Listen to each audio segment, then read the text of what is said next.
قرآن مجید میں مختلف مقامات پر حضرت آدم علیہ السلام کی پیدائش کا ذکر سورہ بقرہ۔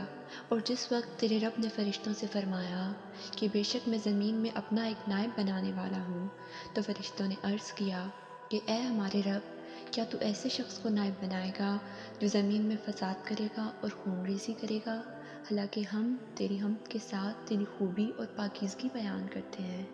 اللہ تعالیٰ نے فرمایا کہ جو میں اس میں مصلحت جانتا ہوں وہ تم نہیں جانتے، اور اللہ تعالیٰ نے حضرت آدم علیہ السلام کو تمام دنیاوی چیزوں کے نام سکھا دیے۔ پھر ان چیزوں کو فرشتوں کے سامنے پیش کیا اور فرمایا کہ مجھے ان چیزوں کے نام بتا دو اگر تم سچے ہو۔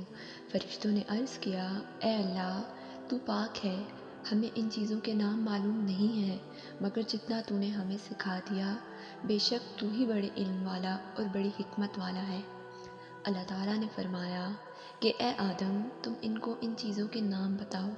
بس جب آدم علیہ السلام نے فرشتوں کو ان چیزوں کے نام بتلا دیے تو اللہ پاک نے فرمایا کیا میں نے تمہیں کہا نہیں تھا کہ تحقیق میں آسمانوں اور زمینوں کی غیب جانتا ہوں، اور جو تم ظاہر کرتے ہو اور جو تم چھپاتے ہو۔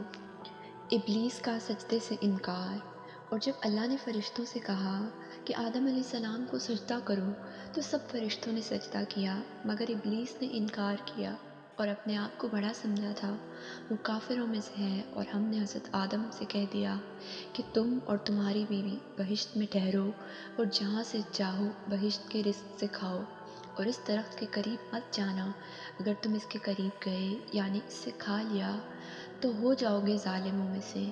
بس شیطان نے ان دونوں کو پھسلا دیا اور اس جنت سے جس میں وہ تھے نکلوا کر چھوڑا۔ پھر ہم نے ان کو حکم دیا کہ اس بہشت سے اتر جاؤ، تم ایک دوسرے کے دشمن ہو اور تم کو زمین میں ایک مقررہ وقت تک رہنا ہے اور فائدہ اٹھانا ہے۔ بس آدم علیہ السلام نے اپنے رب سے چند دعائیہ کلمات سیکھ لیے، اللہ نے ان کی غلطی معاف فرمائی، اور اللہ تعالیٰ معاف کرنے والا اور رحم کرنے والا ہے۔ ہم نے کہا کہ تم سب کے سب اس بہشت سے اتر جاؤ، بس اگر میری طرف سے تمہارے پاس ہدایت آئے تو اس کی طرف چلنا، اور جو میری طرف ہدایت پر چلیں گے تو ان پر کوئی ڈر نہیں ہوگا اور نہ وہ غمگین ہوں گے، اور جو لوگ میری نافرمانی کریں گے اور میری آیات کو جھٹلائیں گے وہ دوزخ میں ہمیشہ رہیں گے۔ اللہ تعالیٰ نے فرمایا بے شک حضرت عیسیٰ علیہ السلام کی مثال آدم علیہ السلام کی طرح ہے۔ اللہ نے اس کو مٹی سے پیدا کیا، پھر اس کو کہا کہ آدم ہو جا، بس وہ آدم بن گیا۔ سورہ آل عمران۔ اور اللہ تعالیٰ نے فرمایا اے لوگو، اپنے رب سے ڈرتے رہو، جس رب نے تم کو ایک جان سے پیدا کیا اور اس سے اس کی بیوی پیدا کی، اور ان دونوں آدم و حوا سے بہت سے مرد اور عورتیں پھیلا دیں۔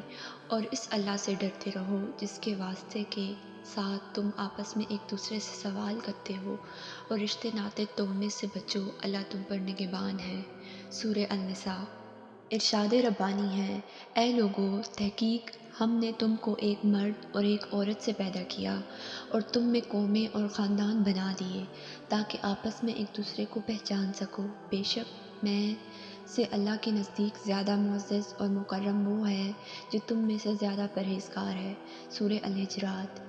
ارشاد ربانی ہے اللہ وہ ہے جس نے تم کو ایک جان سے پیدا کیا، پھر اس سے اس کی بیوی بنائی تاکہ وہ اس کے ذریعے سے سکون حاصل کرے۔